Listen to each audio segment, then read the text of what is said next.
نحمده ونستعينه ونستغفره ونؤمن به ونتوكل عليه ونعوذ بالله من شرور أنفسنا ومن سيئات أعمالنا من يهده الله فلا مضل له ومن يضلل فلا هادي له ونشهد أن لا إله إلا الله وحده لا شريك له ونشهد أن سيدنا مولانا محمدا عبده ورسوله صلی اللہ تعالی علیہ وعلى آلہ وصحبہ وبارک وسلم تسلیما کثیرا کثیرا اما بعد فاعوذ باللہ من الشیطان الرجیم بسم اللہ الرحمن الرحیم سبحان الذي أسرى بعبده ليلا من المسجد الحرام إلى المسجد الأقصى الذي باركنا حوله صدق اللہ العظیم۔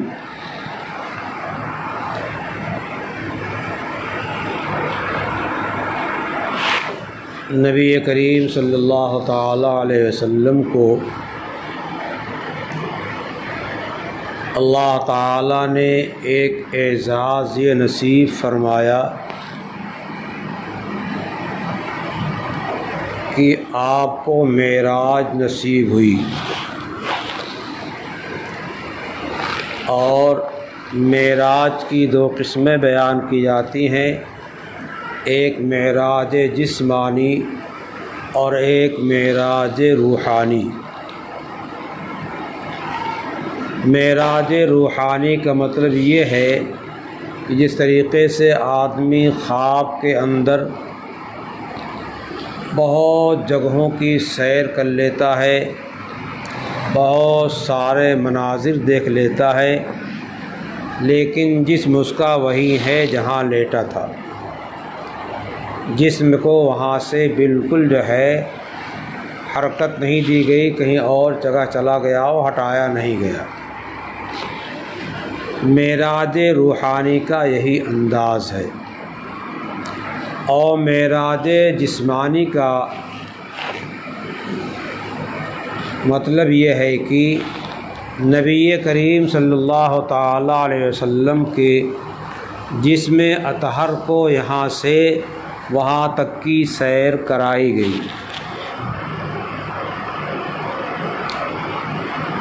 معراج جسمانی کا ایک جماعت انکار کرنے والی ہے، اور وہ معراج کو معراج روحانی پر منحصر کر دیتی ہے، لیکن اہل سنت والجماعت کا عقیدہ اور مذہب یہ ہے کہ نبی کریم صلی اللہ تعالیٰ علیہ وسلم کو معراج جسمانی حاصل ہوئی ہے۔ قرآن کریم کا انداز بھی وہی بتا رہا ہے۔ پاک ہے وہ ذات جس نے اپنے بندوں کو راتوں رات چلایا اور سیر کرایا۔ چلانا اور سیر کرانا کیسے ہوتا ہے؟ اس کی اصل یہی ہے کہ اس کو وہاں سے لے جایا جائے۔ من المسجد الحرام الی المسجد الاقصی، مسجد حرام سے مسجد اقصی لے گئے، جہاں پر آپ آرام فرما رہے تھے، وہاں سے آپ کو فرشتے مسجد حرام لے آئے ہیں۔ پھر مسجد حرام سے سیر ہوئی ہے اور آپ تشریف لے گئے ہیں مسجد اقصی۔ حدیثوں میں جب آپ کے گھر پہ موجود ہونے کا تذکرہ آتا ہے اور پھر مسجد حرام سے جانے تذکرہ آتا ہے، تو عام طریقے پر لوگوں کو اشکال ہوتا ہے۔ اس میں کوئی اشکال کی بات نہیں ہے۔ آپ جہاں آرام فرما رہے تھے وہاں سے تشریف لائے کہاں؟ مسجد حرام، اور پھر وہاں سے گئے۔ تو ابتدا تو آپ کے آرام گاہ سے ہوئی، لیکن مسجد سے آپ کو لے جایا گیا۔ سفر کی ابتدا ہمارے ہاں اسلامی قانون میں کیا ہے؟ استحباب یہی ہے کہ آدمی مسجد جائے اور 2 رکعت نماز پڑھے صلاۃ سفر کی، مسجد نہیں جا سکتا ہے تو گھر ہی میں 2 رکعت نماز سفر پڑھ کر کے دعا کر لے اور چلا جائے۔ اور واپسی میں بھی یہی ادب ہے کہ واپس آئے تو مسجد جائے، 2 رکعت شکرانہ پڑھے اور اس کے بعد پھر گھر میں جائے۔ نبی کریم صلی اللہ تعالی علیہ وسلم کی عادت شریفہ یہی تھی کہ آپ مسجد میں تشریف لاتے تھے اور صحابہ کو معلوم رہتا تھا، اسے صحابہ جو ہے مسجد میں دوڑ کے پہنچ جاتے تھے، لپک کے پہنچ جاتے تھے۔ راستے میں جو قافلے ملے ہیں اور بعد میں جب مسئلہ کھڑا ہوا ہے آپ کی معراج کا، تو ان قافلے والوں نے آپ کے سفر کی رویت کا، آنکھ سے دیکھنے کا اقرار کیا ہے، اور اس بیان کو حدیثوں میں ذکر کیا گیا ہے۔ اس واسطے بھی معراج جسمانی میں کوئی اشکال نہیں ہے، معراج جسمانی ہوئی ہے۔ جب آپ صلی اللہ علیہ وسلم نے آ کر کے اطلاع دیا ہے تو لوگوں نے جھٹلانا شروع کر دیا اور مذاق اڑانا، تبصر شروع کیا کہ لو اب تک تو زمین ہی کی بات کر رہے تھے، آسمان پر بھی پہنچ گئے۔ لیکن جو قافلے راستے ملے تھے، جب ان کو بتایا گیا کہ یہ فلاں فلاں قافلے سے پوچھ لیا جائے، انہوں نے تصدیق کیا کہ ہاں ہم نے جاتے ہوئے دیکھا تھا۔ آپ کا معراج کا سفر تو کیا ہے، ایک دم آنن فانن ہے، اور اس دنیاوی وقت کے لحاظ سے بہت مختصر سا وقت ہے۔ اس مختصر سے وقت میں بہت اللہ تعالیٰ نے برکت دیا، اور اس میں آپ نے 7 آسمانوں پر جہاں جو نبی علیہ السلام ملے ان کی ملاقات کیا، اور پھر بارگاہ رب العزت میں حاضر ہوئے۔ سدرہ کے پاس پہنچ کر کے جبرائیل امین جو آپ کے راہبر تھے وہیں رک گئے، اور پھر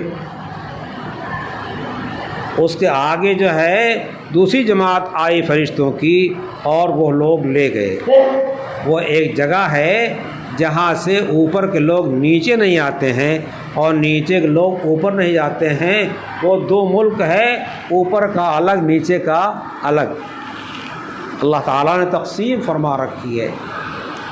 جبرائیل امین اتنے پکے دوست، اور اس وقت سے لے کر کے جب آپ کو نبوت ملی ہے اخیر تک آتے رہے، جاتے رہے، موقعوں پر تسلی بھی دلاتے رہے، اور اللہ پاک کی طرف سے احکام بھی لاتے رہے، قرآن لاتے رہے، مگر ان کی ڈیوٹی نیچے کی تھی، اوپر کی نہیں تھی۔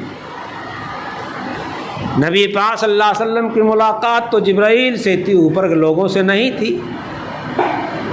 تو نبی پاک صلی اللہ علیہ وسلم نے کہا کہ اتنی پکی دوستی یہاں کی ہے اور تم آگے کیوں نہیں جا رہے ہو؟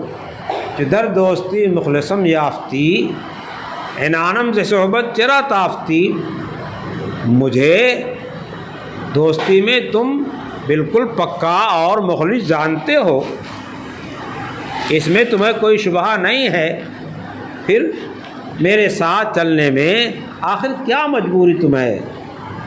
بگفتہ فراتر مجالم نماد بمادم کی نیرو بالم نماد۔ کہا کہ اس سے اوپر جانا میرے بس میں نہیں ہے، بالکل نہیں۔ اتنی طاقت و قوت والے جبرائیل، 600 پر والے، اگر ایک پر پہ چاہیں تو پوری دنیا اٹھا کر کے الٹ دیں۔ کہے صاحب یہ میرے پر جو ہے نا اوپر جانے کے واسطے ان میں کوئی طاقت نہیں، اب اس سے اوپر اڑان نہیں بھر سکتا۔ اڑان بھرنے کے واسطے سرحد طے ہوتی نا، یہ جہاز کتنے اونچے تک جا سکتا ہے، اس کے اوپر نہیں جا سکتا ہے۔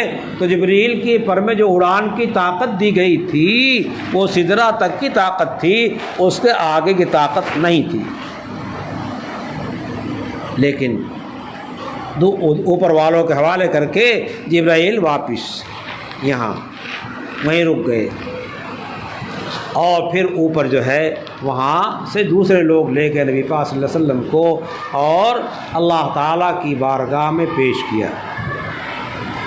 انتہائی قرب ہوا لیکن اس قرب کی کیفیت نہ ہم میں سے آپ کے کسی کو معلوم ہے اور نہ اس کیفیت کو کوئی بیان کر سکتا ہے۔ اس واسطے وہاں جا کر کے خاموشی اختیار کر لی جاتی ہے۔ نبی پاک صلی اللہ علیہ وسلم اللہ پاک کے دربار میں پہنچے ہیں تو سلام کیا ہے۔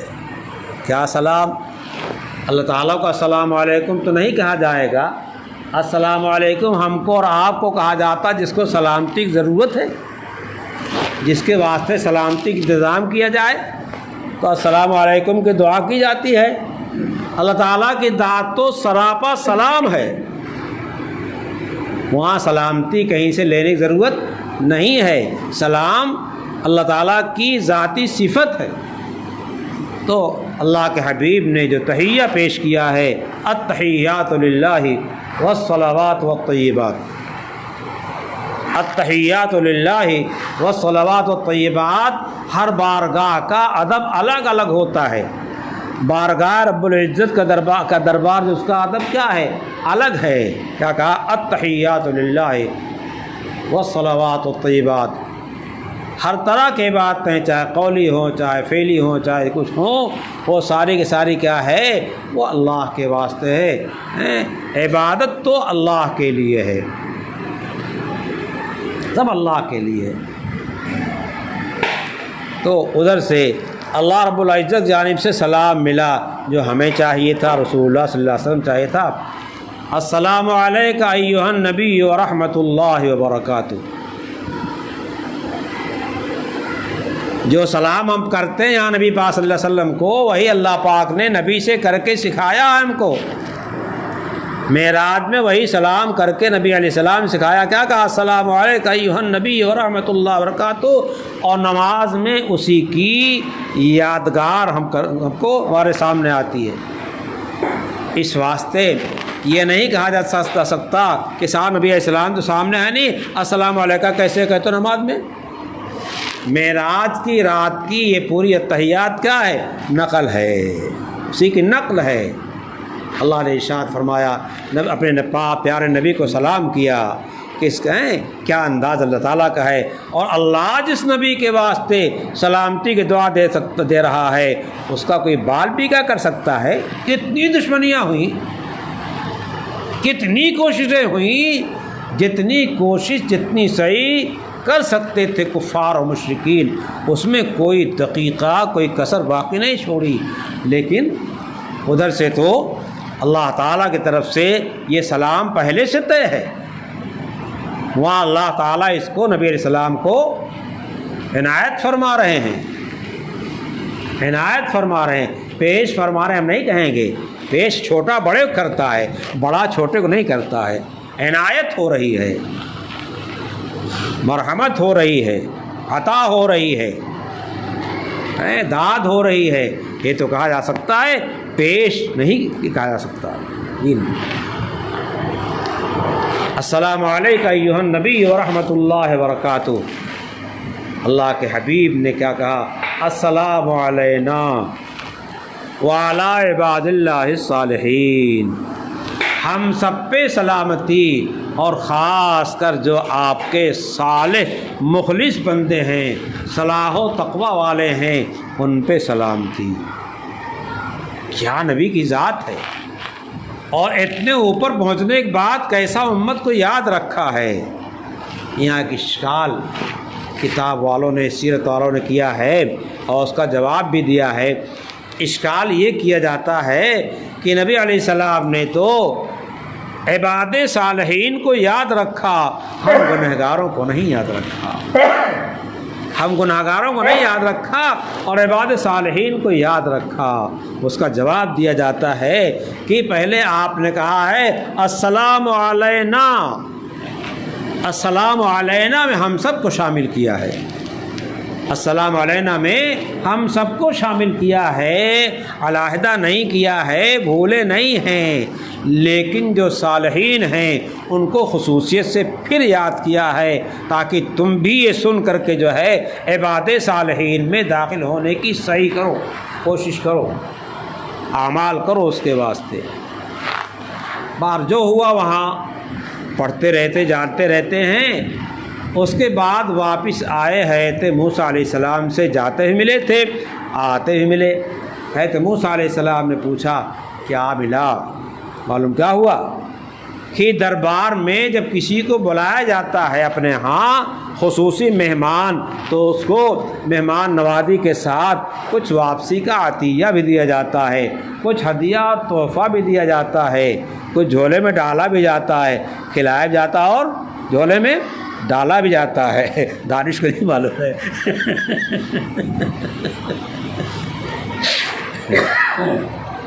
موسیٰ علیہ السلام نے پوچھا کہ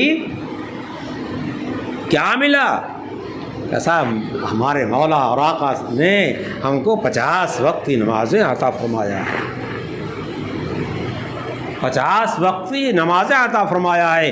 نبی پاک صلی اللہ علیہ وسلم جو ہے جو عطا ہوا اس کو لے کر کے بہت بڑا بوجھ لے کر کے چلے آئے اور آپ کو گرا نہیں گزرا۔ 50 نمازوں کا بوجھ لے کر کے آئے اور انتہائی سبک چلے آئے۔ موسیٰ علیہ السلام ہیں کہ امت بہت بڑی، لیکن موسیٰ علیہ السلام کی امت سے محمد رسول اللہ صلی اللہ علیہ وسلم کی امت بہت کافی بڑی ہے۔ موسیٰ علیہ السلام کہا بھی کسی موقع پر کہ یہ میرے بعد آنے والا اور اس کی اتنی امتی، لیکن وہ حسد اور جلن نہیں ہے۔ یہ نوجوان جو آ رہا ہے اس کی کیا سعادت ہے، اللہ تعالیٰ کی دین ہے کہ اللہ نے ان کو عطا فرمایا ہے۔ موسیٰ علیہ السلام نے کیا کہا؟ واپس جائیے۔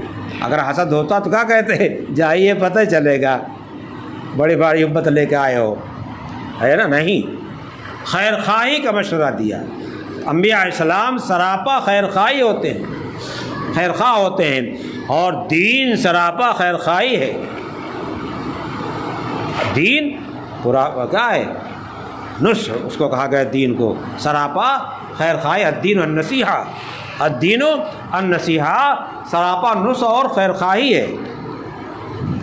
قصہ معلوم ہے، آتے رہے جاتے رہے، آتے رہے جاتے رہے، آتے رہے، اور اس کے بعد جب 5 نمازیں لے کر کے آئے تو موسیٰ علیہ السلام کا اور جاؤ، میرے امت پہ 2 وقت کی نمازیں فرض تھی، امت نہیں کر سکی، 50 سے 5 کر دیا، اب شرم آتی ہے۔ تو امتیوں کو بھی شرم آنی چاہیے نبی کی شرم سے، کہ ہمارے پاک نبی جو ہے 5 پہ شرما گئے تھے، تو ہم 5 خوب جو ہے حوصلے اور جذبے کے ساتھ اور شوق کے ساتھ، انتہائی تقاضے کے ساتھ، دل کی خواہش کے ساتھ اس کو ادا کریں۔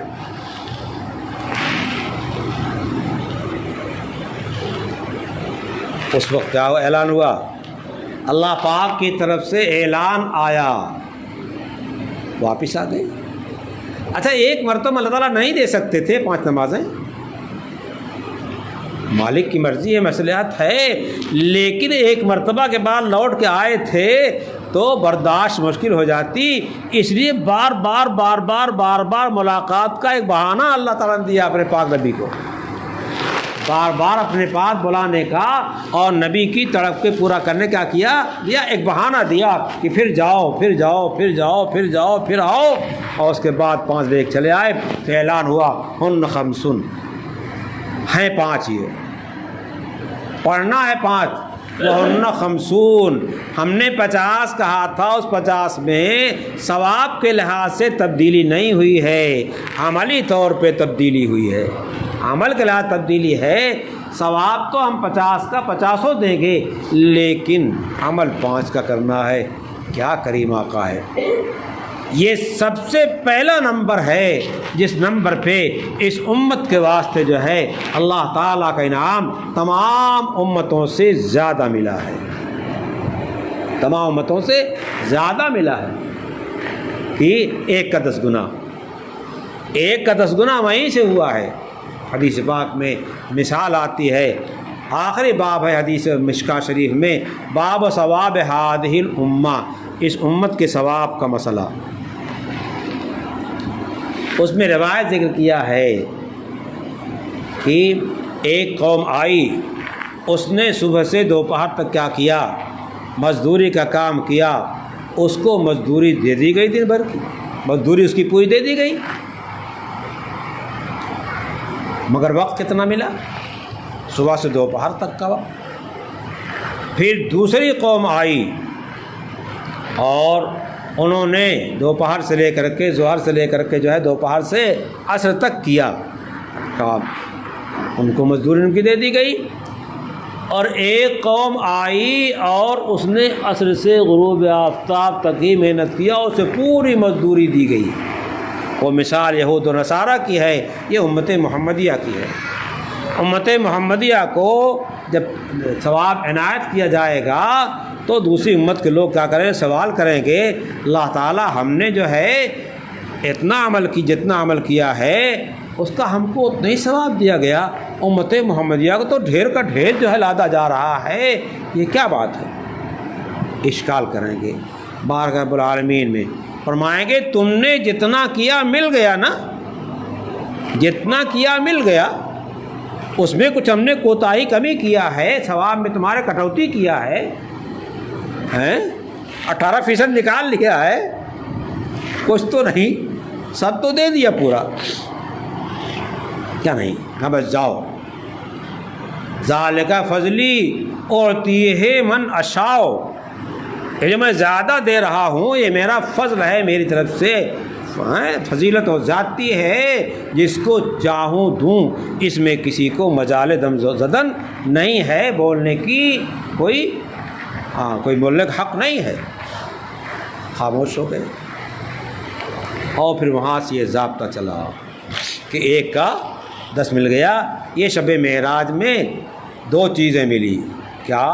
ایک تو نماز ملی اور دوسرے ایک کا 10 گنا ملا جو کسی امت کو نہیں دیا گیا، نبی پاک صلی اللہ علیہ وسلم لے کر کے چلے آئے۔ اور پھر ظہر کے وقت سے جو ہے آپ نے جبرائیل نے آ کر کے نماز پڑھائی، تو آپ نے فجر کہاں پڑھی؟ فرض تو ہو چکی ہے، فرض تو ہو چکی ہے، فجر کہاں پڑھی؟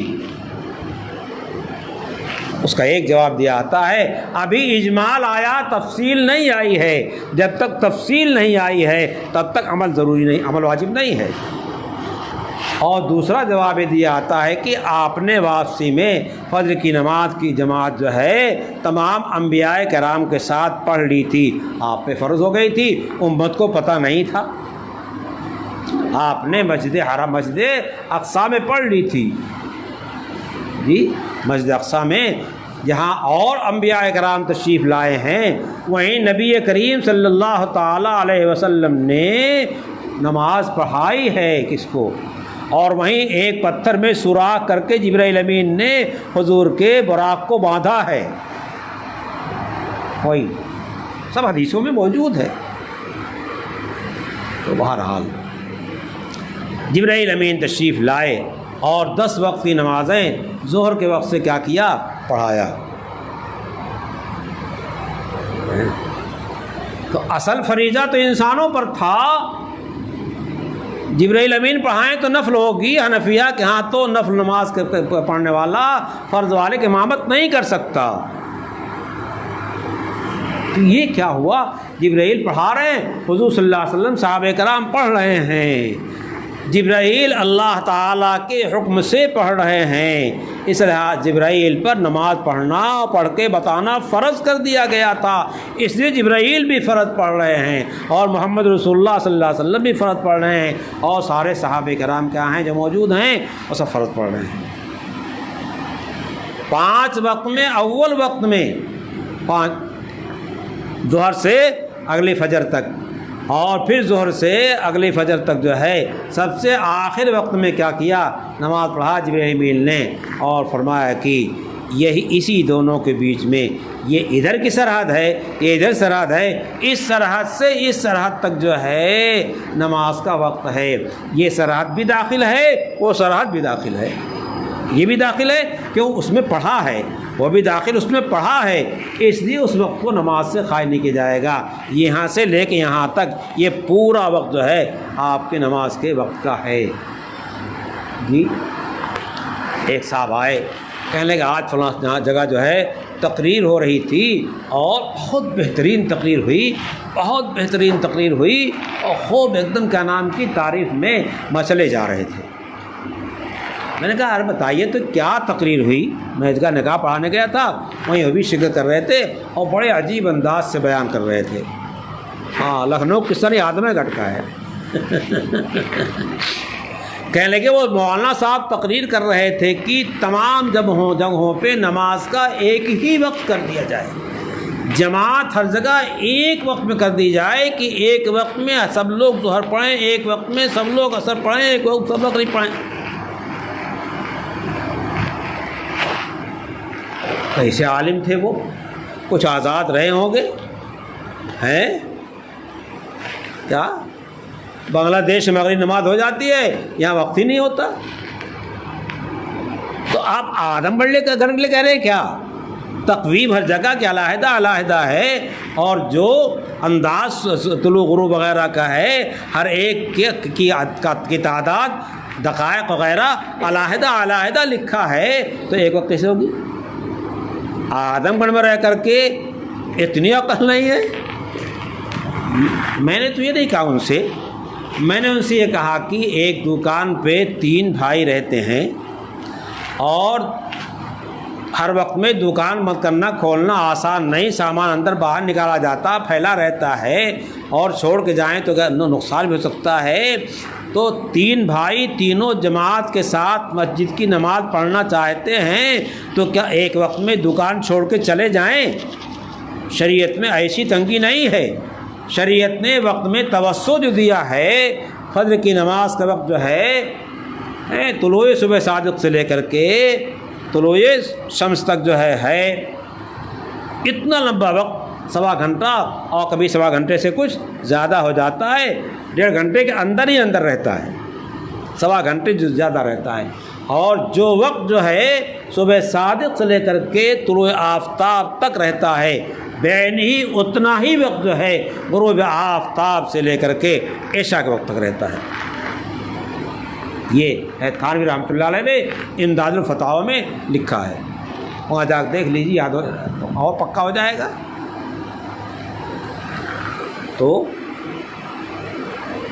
خیر ان کی سمجھ بات آ گئی ہے نا، اسی لیے شہروں میں جماعتیں 5 منٹ 10 منٹ 5 منٹ 10 منٹ آگے رکھی جاتی ہیں، تاکہ ہر دکاندار کیا کرے، جماعت کے ساتھ نماز شریک ہو جائے۔ ایک بھائی چلا آئے وہاں سے، آنکھ سنت یہی پڑھ لے اگر جلدی ہے، دکان ہی سنت پڑھ لے، اور اس کے بعد جو ہے دوسرے بھائی کو روانہ کر دے، وہ دوسری مسجد جا کر نماز پڑھ لے، تیسری میں جا کر پڑھ لے۔ یہ اوقات اور طلوع غروب کا جو انداز ہے، سورج ہر جگہ اکٹھا نہیں نکلتا اور ہر جگہ غروب نہیں ہوتا ہے، اور سورج ہی پر نماز پنجگانہ کا جو ہے مدار ہے۔ زکوٰۃ کا مدار کس پر ہے؟ قمر پہ ہے، چاند پہ ہے۔ حج کا جو ہے دار و مدار چاند پہ ہے، روزے کا دار و مدار چاند پر ہے۔ چاند دیکھو روزہ رکھو، چاند دیکھو عید کرو۔ اور اسی لحاظ سے زکوٰۃ کی ادائیگی بھی سال میں 11 دن کا فرق ہو جاتا ہے۔ اگر انگریزی لحاظ سے نکالے گا تو حساب گڑبڑ ہو سکتا ہے، ضروری نہیں گڑبڑ ہو جائے، گڑبڑ ہو سکتا ہے۔ اور حج کا حال بھی وہی ہے، بہت مشہور یہاں ہے کہ صاحب جو ہے حج میں وہ لوگ بس ایسے ہی اعلان کر دیتے ہیں۔ ہاں کچھ جگہیں ایسی جہاں اس طرح اعلان کرتے ہیں، لیکن مکہ مکرمہ مدینہ طیبہ میں ابھی ایسا نہیں ہوتا ہے۔ اللہ کرے آئندہ ایسا نہ ہو۔ جی نہیں، بعض کتابوں میں ڈال دیا، لیکن جو میں نے تحقیق کیا اس تحقیق سے معلوم یہ ہوا کہ بہت ہی تحقیق کے بعد جو ہے وہ اعلان کرتے ہیں چاند کا۔ ایک صاحب نے مجھے فون کیا اور فون پہ بتایا کہ رات میں تراویح ہوئی ہے، اور تراویح کے بعد 2 گھنٹے تک میزنا پہ ائمہ اور وہاں کے ذمہ دار حضرات بیٹھے ہیں، اور 2 گھنٹے کے بعد پھر جو ہے چاند کا فیصلہ ہوا ہے۔ اور یہاں ہندوستان مشہور ہے کہ پہلے ہی اعلان کر دیتے ہیں۔ جھوٹ ہے، الزام ہے۔ جن لوگوں نے کتابوں میں لکھ دیا ہے بلا تحقیق لکھا ہے، ان کو تحقیق کرنی چاہیے تھی، اور لکھ کے چلے گئے، پار ہو گئے۔ یہ تو خیر زائد بات آ گئی جو، لیکن اس کا مدار کس پر ہے؟ میں ایک دم اجمال بتا جا رہا ہوں. دیکھیے صبح صادق جو ہے وہ چاند سورج کہیں نکلا ہوا ہے، اسی کا انداز ہے جو ادھر جو ہے روشنی آ رہی ہے. پھر سورج نکل آتا ہے. سورج کے زوال پہ زور کا وقت ہوتا ہے، اور زوال کے بعد جو ہے جب ہر چیز کا سایہ 2 مثل ہو جائے، ہمارے یہاں عصر کا وقت ہوتا ہے. امام شافعی رحمۃ اللہ علیہ کا ہر چیز سایہ جو ہے دوپہر کے وقت جتنا سایہ تھا ٹھیک دوپہر میں اس کے بعد اتنا چھوڑ کے 1 مثل ہو جائے تو، اور ائمہ کے ہاں اور 2 مثل ہو جائے تو عصر ہمارے یہاں ہوتی ہے جیسے ہمارے عصر ہوتی ہے. اور غروب آفتاب تک جو ہے وہ کیا ہوتا ہے، غروب آفتاب تک عصر وقت رہتا ہے، مغرب شروع ہو جاتی ہے غروب کے بعد. غروب آفتاب کے بعد اسی سورج کا اثر کیا ہے، سرخی دیر تک باقی رہتی ہے آسمان پر، اور ادھر جو ہے وہ اثر نہیں ہوتا. اب کسی کے نزدیک سرخی ختم ہونے پر جو ہے عشاء کا شروع ہو جاتا ہے، اس کے بعد بہت تھوڑی دیر کے واسطے ایک سفیدی آتی ہے. امام ابو حنیفہ فرماتے ہیں اس کے ختم ہونے کے بعد کیا ہے عشاء کو ہوتا ہے. تو ادھر سے سرخی شفق جو ہے چاہے کیا ہو، شفق سرخ ہو اور چاہے شفق حمر ہو، ابیض ہو، دونوں کیا ہے اسی کا. شفق ابیض کے بعد جو ہے چاروں طرف افق برابر ہو جاتا ہے، چاروں طرف ہوا مدار سورج. بعض لوگوں نے کتابوں میں ایسے انداز تخمینے لکھ دیے، اور وہ کتابیں ہمارے سرامیر کتب خانوں میں بک رہی ہیں.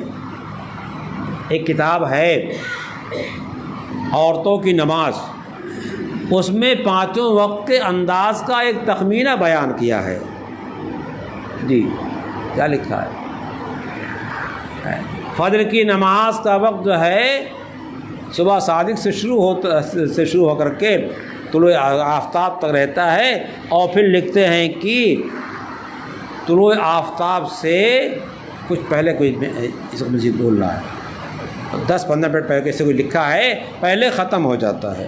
بتائیے ہمارے ہاں دیہاتوں میں وہی 10-15 منٹ پہلے کیا ہے، سب نماز پڑھتے ہیں، ہے نا. لاک ڈاؤن بھیا لوگ خوب سوئے ہیں اور دیر نماز پڑھی ہے، مسجد کی نماز فکر تو رہی نہیں، ہے نا بہت. اور انہوں نے 1.5 گھنٹے کی تعیین کر دیا، ہاں 1.5 گھنٹہ رہتا ہے، اور وہی پھر 15 منٹ پہلے کیا ہوتا ہے ختم ہو جاتا ہے. یہ کیا ہے، بالکل جہالت کی بات ہے. سورج کے نکلنے سے پر کیا اس کا مدار ہے، سورج کے نکلنے تک جو ہے فجر کا وقت رہتا ہے، اس کا کنارہ نظر آ گیا نماز کو ختم ہو گیا. سورج ڈوب گیا مگر کیا ہو گیا، شروع ہو گیا. سورج سے اس کا مدار ہے، اور آپ کے اوقات اور تخمینے سے اس کا مدار نہیں ہے. بہرحال تو میں کہنا چاہتا ہوں کہ اللہ تعالیٰ نے اپنے حبیب صلی اللہ علیہ وسلم کو جو بلایا ہے تو ایک چیز دیا ہے نماز، اور بھی فرائض ہیں، جو 4 فرائض جو ہیں وہ تو کیا ہیں، ایک دم اول نمبر پہ ہیں. نماز ہے، روزہ ہے، زکوٰۃ ہے، حج ہے. لیکن نماز کی جتنی پابندی کرائی گئی، بار بار بار بار بار بار بار بار زکوٰۃ سال میں ایک مرتبہ دے دے گا، روزہ سال میں ایک مرتبہ رکھے گا، اللہ کے قرب کا بہت بڑا ذریعہ ہے. حج زندگی میں ایک بار کر لے گا، لیکن سب سے زیادہ پسندیدہ عمل اللہ کی بارگاہ میں نماز ہے. اس واسطے اللہ نے کیا کیا، اپنے سے قریب کرنے کے واسطے جو ہے بار بار بار بار بار بار بار بار بار بار نماز پڑھوایا، فرائض پڑھوایا. فرائض ساتھ کیا ہے، 5 وقت فرائض ہیں تو 5 وقت کی نوافل بھی ہیں.